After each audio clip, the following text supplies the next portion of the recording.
Hello friends, welcome my YouTube channel.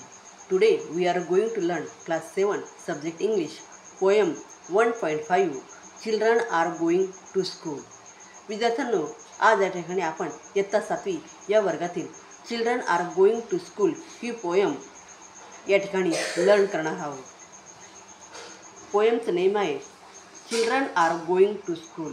मुलं सकाळी सकाळी शाळेत जात आहे. मग ही जी पोयम आहे या पोयमचे कवी आहेत निदा फाजली. मग सुरुवातीला हे जी कवी आहे निदा फाजली यांची ओळख या ठिकाणी आपण करणार आहोत. Nida Fazli was a prominent Hindi and Urdu poet. Nida Fazli ह्या प्रमुख हिंदी आणि उर्दू कवी आहेत. He has written many different type of songs and poems. त्यांनी वेगवेगळ्या प्रकारची गाणी आणि कविता हे या ठिकाणी लिहिलेले आहेत. He was honour with the national harmony award.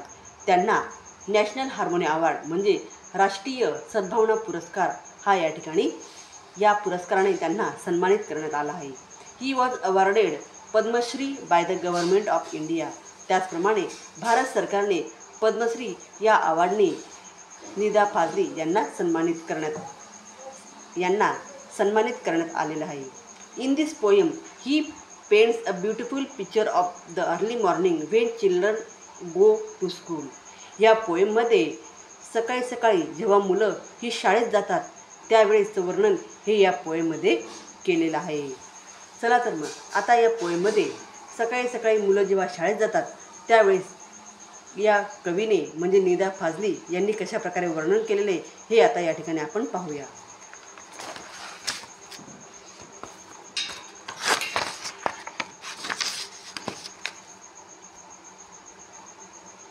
So let's start the poem. Children are going to school. मुलं शाळेला जायला निघालेली आहेत. Morning light spread over the earth. Once again the sky bow his head in respect for children are going to school. विद्यार्थ्यांनो, हे जे picture आहे हे आहे सनचं.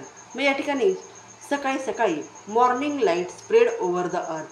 पृथ्वीवर सकाळी सकाळी हा जो सूर्य आहे या सूर्याने आपला जो प्रकाश आहे हा या पृथ्वीवर स्प्रेड केलेला आहे, पसरवलेला आहे. म्हणजे सूर्यप्रकाश या धरतीवर पसरलेला आहे.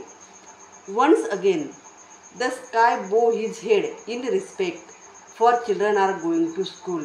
आणि जेव्हा मुलं ही सकाळी सकाळी शाळेत जायला निघाली त्यावेळेस आकाशसुद्धा आपलं डोकं खाली करून एक प्रकारे त्या मुलांचा सन्मान करत आहे. आणि त्या ठिकाणी त्या मुलांसाठी ते त्या ठिकाणी अगदी खंबीरपणे उभे आहे असं दृश्य हे या ठिकाणी आपल्याला पाहायला मिळतं.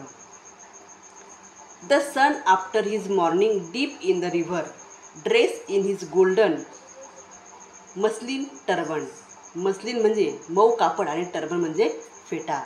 The sun after his morning dip in the river. सकाळी सकाळी सूर्य हा या ठिकाणी नदीमध्ये डोकावून पाहत आहे. And dress up in his golden muslin turban. आणि त्याच्यामध्ये पाहिल्यानंतर सूर्याला असं वाटतं की आपण या ठिकाणी सुंदर असा फेटा घालून या मुलांच्या स्वागतासाठी हजर हे राहिलं पाहिजे. आणि सकाळी सकाळी मुलांच्या स्वागतासाठी असं सुंदर आपला वेश या ठिकाणी परिधान करून आपण इथं उभं राहू. Wait and smile on the one side of the road for children are going to school. आणि जेव्हा मुलं शाळेत जात आहे तेव्हा या रस्त्याच्या एका बाजूला उभं राहून आपण ते मुलं शाळेत जात आहे हे दृश्य या ठिकाणी पाहू. त्यांच्या चेहऱ्यावरचं स्माईल पाहू की ज्यामुळे मुलांनाही सकाळी सकाळी फ्रेश वाटतं. Do the green top branches breeze sing their song of blessing. ज्याप्रमाणे सूर्य हा या ठिकाणी सकाळी सकाळी आपलं दर्शन हे मुलांना देतो आणि एक प्रकारे मुलं त्या दर्शनाने त्या सूर्यप्रकाशाच्या आनंदाने उत्साहाने ते मुलंही त्या ठिकाणी उत्साही होतात. दो द ग्रीन टॉप ब्रँचेस. ज्याप्रमाणे सूर्यप्रकाश हा विद्यार्थ्यांसाठी त्या वाटेवर उभा आहे त्याचप्रमाणे हे सुंदर असं झाड आहे आणि ते झाडही त्या ठिकाणी त्या वाटेवर उभं आहे. Through the green top branches. या झाडाच्या वेगवेगळ्या फांद्या या ठिकाणी आपल्याला पाहायला मिळतात. Breeze sing their song of blessing.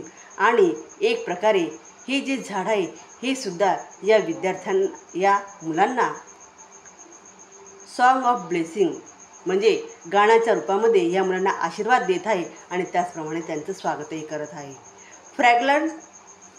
फ्रॅग्रंट flowers awaken the sleepy road with their melodies.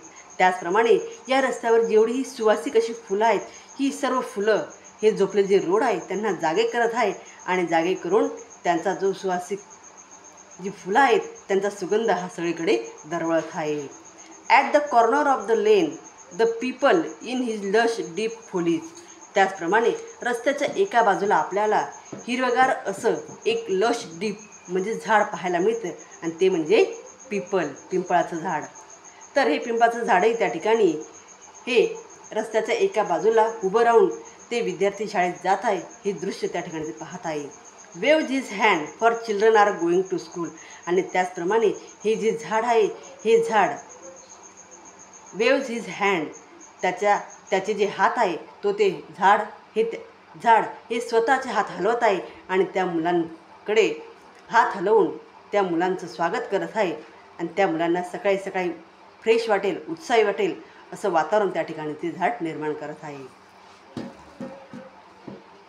Angel of light have set out every road is a gleam. त्याचप्रमाणे या ठिकाणी काही प्रकाशाचे असे दूत आहे की तेही या रोडावर उभे आहेत की ते उभे असल्यामुळे हा जो रोड आहे तर हा कसा वाटत आहे, इज अ ग्लीम अगदी सुंदर चमकदार असा दिसत आहे. ॲट दिस अवर आत्ताच्या वेळेला. Every particle of the earth या पृथ्वीवरील प्रत्येक कण थ्रोब्स लाईक अ मदर हार्ट. या पृथ्वीवरील प्रत्येक कण आणि कण हा आईच्या हृदयाप्रमाणे धडधडत आहे. टाईम सिटिंग अँड ओल्ड रूप. त्याचप्रमाणे ही जी वेळ आहे ही वेळसुद्धा सिटिंग ऑन अँड ओल्ड रूप जुन्या छपरावरती बसलेली आहे. म्हणजेच एक प्रकारे वेळही त्या ठिकाणी हे सुंदर दृश्य अनुभव घेत आहे की मुलं सकाळी सकाळी शाळेत जात आहे. Flies pigeon in the sky. आणि त्याच वेळेस आकाशात आपल्याला सुंदर असे पिजन म्हणजेच कबूतर हे आपल्याला त्या ठिकाणी उडताना पाहायला मिळतात. For children are going to school. जेव्हा जेव्हा मुलं हे सकाळी सकाळी शाळेत जात असतात त्यावेळेस आपल्याला अशी वेगवेगळी निसर्गमय दृश्य ही आपल्याला अनुभवायला मिळतात आणि हा सर्व निसर्ग मुलांच्या स्वागतासाठी त्या ठिकाणी उभा आहे. आणि या सर्व निसर्गाच्या प्रत्येक कणाकणातून, निसर्गाच्या प्रत्येक घटकातून मुलांना उत्साही कसं वाटेल हे उत्साही वाटण्यासाठी नैसर्गिक सर्व गोष्टी प्रयत्न करत आहे आणि मुलांना आनंदमय ठेवत आहे. ट्रान्सलेटेड फ्रॉम बच्चे स्कूल जा रहे हे बाय निदा फाजली. निदा फाजली यांनी बच्चे स्कूल जा रहे हे ही जी पोएम आहे तर ही पोएम ही इंग्लिश या भाषेमध्ये ट्रान्सलेट केलेली आहे आणि ही पोएम या ठिकाणी आज आपण लर्न केलेली आहे. विद्यार्थ्यांनो, अशा प्रकारे निसर्गही आपल्या स्वागतासाठी नेहमी हजर असतो आणि कशा प्रकारे निसर्गातल्या कोणकोणत्या गोष्टी ह्या आपल्यासाठी स्वागत करता, आपल्याला मदत करता, आपल्याला उत्साही ठेवता, फ्रेश ठेवता हे या कवितेच्या माध्यमातून सांगण्यात आलेलं आहे. विद्यार्थ्यांनो, व्हिडिओ आवडल्यास व्हिडिओला लाईक करा, शेअर करा आणि चॅनलला सबस्क्राईब करा. थँक्यू.